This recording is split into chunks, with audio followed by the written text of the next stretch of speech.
कि हमारा चाहे झंडा लगा हो, बैनर लगा हो या ना लगा हो, हमारा नाम बैनर में हो या ना हो, हमारी इनसे दुश्मनी चलती हो।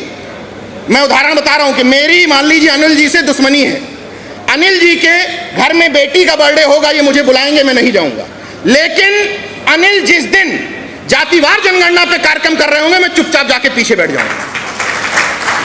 इतनी क्लियरिटी, इतनी समझदारी जिस दिन आ गई, झक मार के जिन लोगों को आप कहते हो कि सदन में हमारे मुद्दे नहीं उठा रहे, झक मार के मुद्दे उठाएंगे, लेकिन पहले हम तो क्लियर हो जाएं। मुझे हैरत होती है कि जो लोग मंचों पर पाखंड विरोध की ज्ञान ठोकते हैं, उन्हीं के घर में तमाम पत्नियां मनुवाद की एजेंट बनी बैठी। मैं ये नहीं कह रहा कि सब कोई बदल सकता है, मैंने अपनी पत्नी को बदल लिया, इसका मतलब नहीं कि हर कोई बदल सकता है, लेकिन आप ईमानदारी से ट्राई भी नहीं मारते हैं, ये मेरा दावा है। और अंतिम शब्दों के साथ बात खत्म कर दूंगा कि अभी तो परिंदे शुमार करना है, फिर हम सब मिलके बताएंगे कि किस किस पे वार करना है। अभी तो परिंदे शुमार करना है, फिर हम सब मिलके बताएंगे कि किस किस पे वार करना है। बड़ा गुरूर है सत्ता वालों तुझे, मगर हम सबको जिद है कि पेड़ के कटने का किस्सा ना होता अगर कुल्हाड़ी में उसी लकड़ी का हिस्सा ना होता। आज हम लोग जिन तमाम मुद्दों को लेकर के परेशान हैं, उनकी परेशानी की वजह यही है कि बहेलिया आएगा, जाल बिछाएगा, हमको फंसाएगा और हम फंसेंगे। लेकिन चुनाव से पहले कुल्हाड़ी की लकड़ी का हिस्सा आगे किया जाता है, एक झोली वाला बाबा आता है, जुमले सुनाता है, राशन के जाल में फंसाता है और हम फंस जाते हैं, और अगले चुनाव में फिर से वहीं से शुरू करते हैं कि बहेलिया आएगा, जाल बिछाएगा। मैं सिर्फ इतना कहना चाह रहा हूं कि अगर जिन लोगों के ऊपर हम सवाल उठाते हैं कि वो लोग संसद में पहुंच गए, वो आवाज नहीं उठा रहे, तो जितना उनकी तरफ आवाज उठाते हैं उतना ही उंगली अपनी तरफ भी करो और अपने से पूछो कि जिस समय यूपीएससी में गड़बड़ी हो रही थी, जिस समय नीट परीक्षा में गड़बड़ी हो रही थी, जिस समय लेटरल एंट्री के माध्यम से आपके बच्चों की सीटें चोरी हो रही थी, उस समय हम क्या कर रहे थे, हम अपनी जिम्मेदारी कितनी निभा रहे थे, ये सबसे इंपॉर्टेंट बात है। क्यों? बुद्धिजीवियों की परिभाषा क्या हो गई है? हमारी जिम्मेदारी है कि हम सामाजिक न्याय तो ढूंढेंगे, लेकिन अपनी जाति के नेता में ही ढूंढेंगे। तमाम बुद्धिजीवियों की जिम्मेदारी है कि हम तब बोलेंगे जब हमारे नेता ने कुछ बोला होगा, हमारी जाति के नेता ने, हम उसको डिफेंड करने के लिए बोलेंगे। गलत किया होगा तो डिफेंड करेंगे, और 10 साल पहले कोई एक लाइन बड़ी अच्छी बोल दी होगी तो बताएंगे देखो सामाजिक न्याय का मसीहा आ गया है। मैं सिर्फ इतना कहना चाहता हूं कि जिस विपक्ष की तारीफ के काबिल इसमें कोई दिक्कत नहीं है, लेकिन हम सब की जिम्मेदारी तारीफ करने से ज्यादा आलोचना करने की है, क्योंकि अगर जरा भी ढील छोड़ दी हमने तो यकीन मानिए जो संविधान के दम पर, संविधान खतरे में है, संविधान खतरे में है, आरक्षण बचाओ के दम पर संसद में पहुंचे हैं मजबूत स्थिति के साथ, वही लोग मुंबई में जाकर के सिद्धि विनायक मंदिर और तमाम मंदिर टहलेंगे। जो लोग, देखिए हैरत की बात देखिए, बड़े गर्व के साथ बताते हैं, बड़े गर्व के साथ कि अयोध्या जीत गए हम, बड़े गर्व के साथ बताते हैं कि बद्रीनाथ जीत गए, फिर भी बुद्धि पर पत्थर पड़ा है क्या?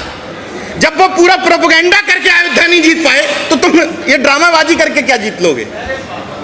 सिर्फ इतना सा मूल अंतर समझ लीजिए, जनता के बीच में आज जो कंफ्यूजन क्रिएट है, वो कंफ्यूजन इसीलिए क्रिएट है कि हम उथला उथला सामाजिक न्याय, एक बगल में संविधान दबा हुआ है और मंच पर शपथ ली जा रही, ईश्वर को साक्षी मानकर शपथ लेता हूं। कैसे काम बनेगा? मुंबई गए, किसी ने मुझे फोन करके कहा नीरज भाई आप लोगों की बातों का असर आ रहा है, देखिए चैत्य भूमि भी गए, तो हमने कहा असर तो आ रहा है, चर्चा किसकी ज्यादा है, चैत्य भूमि की ज्यादा है या जो 35 सांसद वहां सर नवाने गए वहां ज्यादा है?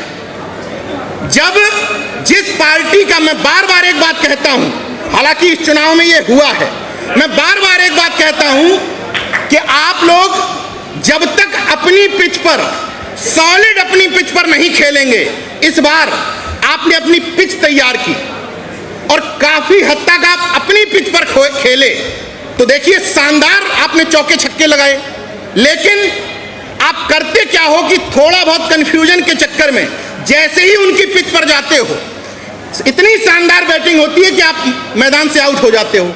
हिंदुत्व के मामले में आप समझिएगा कि पिछली बार आजमगढ़ में निरहुआ लड़ रहे थे और धर्मेंद्र यादव जी लड़ रहे थे। हालांकि मैं धर्मेंद्र जी को पसंद करता हूं, लेकिन जनता के सामने सवाल यह था कि मुझे एक मिल रहा है, दोनों यादव मिल रहे हैं मंदिर जाने वाले, तो जब यादव को चुनना होगा तो वो कौन सा यादव चुनेगा? जब दोनों मंदिर जाने वाले हैं, या तो उसके सामने विकल्प हो कि एक सामाजिक न्याय वाला है, पाखंड विरोधी है, और एक मंदिर वाला है, तो वो सामाजिक न्याय वाला चुन लेगा। जब दो विकल्प थे तो उसने चुन लिया बीजेपी वाला। ये ज्यादा ठीक है, क्योंकि इनकी दुकानदारी पाखंड से शुरू होती है। मैं बार बार यही बात कहता हूं, जो कांचैलैया साहब चले गए हमारे बीच से, उन्होंने एक बात कही थी, मैं उसको दूसरे ढंग से कहता हूं। एक नारा दिया गया, हिंदी, हिंदू, हिंदुस्तान। जो लोग हिंदी की बात करते हैं वो अपने बच्चों को इंग्लिश मीडियम में पढ़ाते हैं। जो लोग हिंदू की बात करते हैं वो ढूंढते हैं कि शहर में सबसे बड़ा मिशनरी यानी कि क्रिश्चियंस का स्कूल कौन सा है, उसमें सिफारिश लगवा कर एडमिशन करवाएंगे। जो हिंदुस्तान की बात करते हैं उनके बच्चे विदेशों में पढ़ रहे हैं। तो हिंदी, हिंदू, हिंदुस्तान का ठेका किसका है? इन सब का।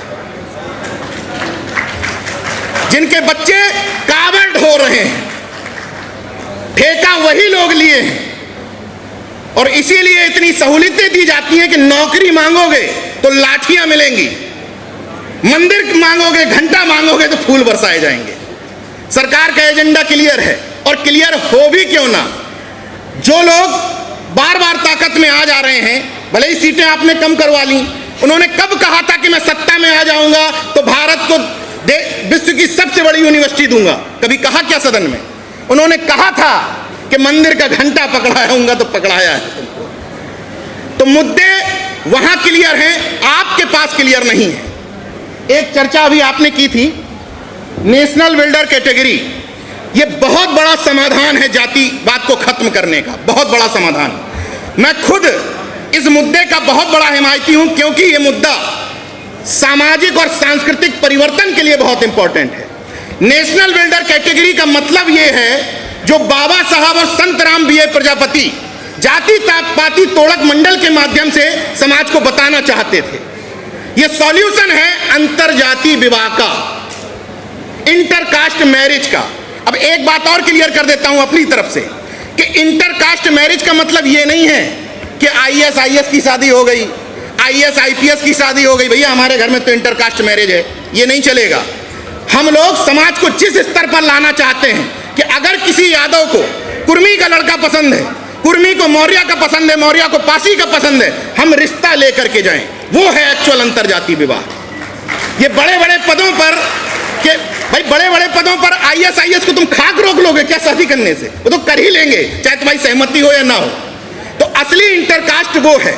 और नेशनल बिल्डर कैटेगरी का मतलब है इंटरकास्ट मैरिज से पैदा हुआ बच्चा, उसको नेशनल बिल्डर कैटेगरी में रखा जाएगा। ये जनरल जो कैटेगरी है इसको खत्म किया जाएगा। ये हमारी WTP की डिमांड है। समय कम है, मैं किसी दूसरे का समय नहीं लेना चाहता। इन शब्दों के साथ बात खत्म करता हूं कि 2-3 लोगों ने मुझे साइड में पकड़ पकड़ के कहा कि नीरज भाई एक सलाह जरूर दीजिए कि तमाम सामाजिक संगठन एक हो जाएं, और इसके बाद वो बहुजन समाज के नेताओं के यहाँ जाएं और उनसे कहें कि एक प्लेटफॉर्म पर आ जाओ। हालांकि ये प्रयास हो भी रहे हैं, लेकिन मैं एक बात से थोड़ा इत्तेफाक रखता हूं कि सारे सामाजिक संगठन एक हो जाएं। ये प्रैक्टिकल बात नहीं है। एक छतरी के नीचे आना, एक झंडे के नीचे आना, ये प्रैक्टिकल बात नहीं है। समाज में जिन लोगों की आप नकल करते हैं या जिनका उदाहरण देते हैं, वहां भी हजारों संगठन है।